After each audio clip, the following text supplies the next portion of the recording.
你要说它贵吗？可是它至少比 Mac Pro 的轮子还便宜。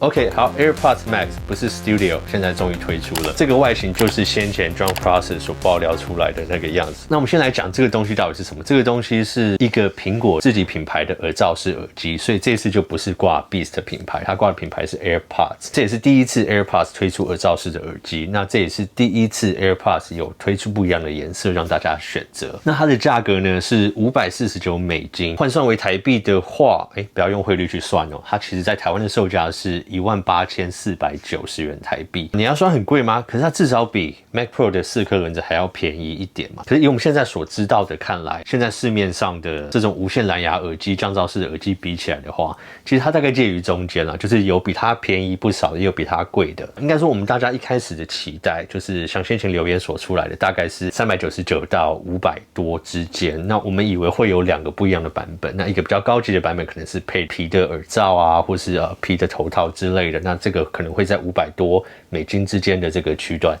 那便宜一点的，就像我们现在看到配的是布的耳罩，可能是在300-400块之间的区段。那现在看起来就是只有一款，那这款叫做 AirPods Max。那这样是不是代表说将来会有 Pro Max？ 我们不知道。那如果这个只是 Max，那将来有 Pro Max 的话，那它要多少钱？700-800块，很难去想象。好，那我们就先来看看这个$18,490元$550这个东西里面有送什么。它基本上就是一个 AirPods Max， 然后它有一条充电线，那充电线是 Type C to Lightning 的，对，所以它充电孔还是使用 Lightning 的充电孔。那里面还有个充电耳机套，那这点我比较可惜的就是说，它的耳机套是只有套住耳罩的部分，这个的作用就是说，在你套上去之后，这个耳机会进入一个低耗电的模式，可以让它在备用的时间的电池撑得更久。然后呢，里面当然是有送充电，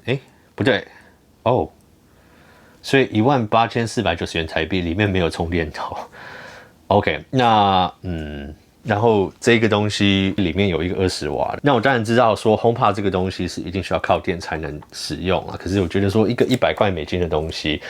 然后一个20瓦充电筒大概$20块左右，这个东西里面有 AirPods Max 一个$550块$18,490台币的东西，虽然它不需要依赖随时插着电，可是它还是需要一个被充电的装置，里面没有充电头。可能苹果的逻辑就是说，你会买这个东西，代表你本来有 iPhone， 那你本来有 iPhone， 代表你本来有充电头。那今年不对，今年的 iPhone 也没有送充电头。那这样，对，反正环保嘛，对不对？反正就是环保。好，那我们先来讲讲它的外形。很多人骂这个外形很丑，那其实我觉得蛮好看的，而且是我觉得相对于市面上现在其他的，像是 Sony 的那一台，还有 Bose 的那一台，相比起来，我觉得 AirPods Max 看起来比他们都好看。那这是我个人的感想啊，因为我自己并不太喜欢这种就是耳机，就是这种现代耳机的这种设计的形状。那像是先前的 Beats 我也不是很喜欢，所以看到这种有点比较复古，然后它使用的材质是比较不一样的材质组合起来的话，我其实是觉得蛮好看的。另外一点我觉得很特别，就是它顶部它使用是这种像是弹力网状的东西，那这种东西感觉起来就跟我现在的办公椅感觉起来这种感觉还蛮像的，看起来应该是会蛮舒服的，可能也蛮透气的。然后在连接耳罩的地方，它上面的控制就是有一个按钮，那另外一个像是苹果手表上面的数位表冠，那这个表冠可以让你按下去，也可以让你去做旋转。那旋转的话就是调音量，然后按下去的话，可能就看你按几下，然后看是启动 Siri 啊，或者是接听电话，或者是跳下一首等等。那我觉得这样的操作上还蛮直觉的，不会像现在市面上其他的耳机一样，它可能有2-3颗、3-4颗的按钮，那你要大概去习惯那个位置。而且说真的，我并不喜欢那种塑胶按钮的触感，所以我看到它这样的设计，我觉得算是还蛮特别，而且我也还蛮喜欢的。然后在它连接耳罩的部分，它有一个什么金属滚珠，就是可以让它去调整它的位置。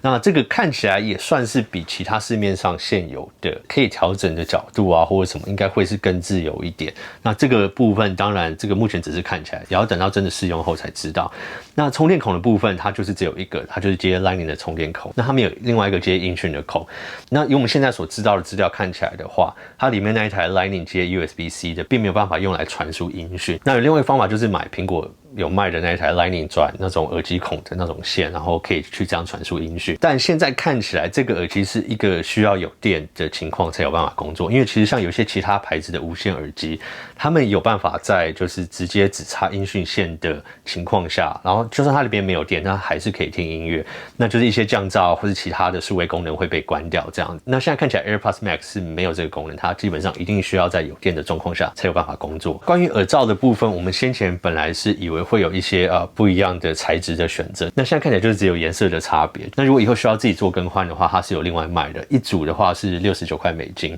那台币的话是2290元。这种情况下的话，我就觉得我可能会想要用混搭的方式，比如说我现在买的是白色的，那我可能再来的耳罩我可能想要配蓝色或者是黑色的时候，我就可以用这样的方式去混搭。我想实际用看看，就是说它在透气方面会不会比一些现在市面上的耳机还要好，因为这样会比较舒适。好，那现在就来讲这个东西到底值不值得如果你跟市面上现在像是 BOSE 的700还有 Sony 那个 XM4 比较起来的话，它的价格都是多了不少。那基本上就是你可以买一款 BOSE 的，再买一款 Sony 的，那价格差不多等于这一款 AirPods Max。但其实 AirPods Max 里面有的一些 sensor 跟功能是其他两只都没有的。那以我自己的情况下，因为我毕竟所有的产品都是苹果生态链的产品，像是我在 Apple TV、我的 Mac， 然后 iPad、我的 iPhone， 那所以对我而言，我觉得很方便，就是说我可以在所有的装置配对一次就可以切换。所以这一点就是说，看你有多少生态链里面的产品。那如果就算你使用的东西也都是苹果生态链，可是你最多就是1、2个装置的话，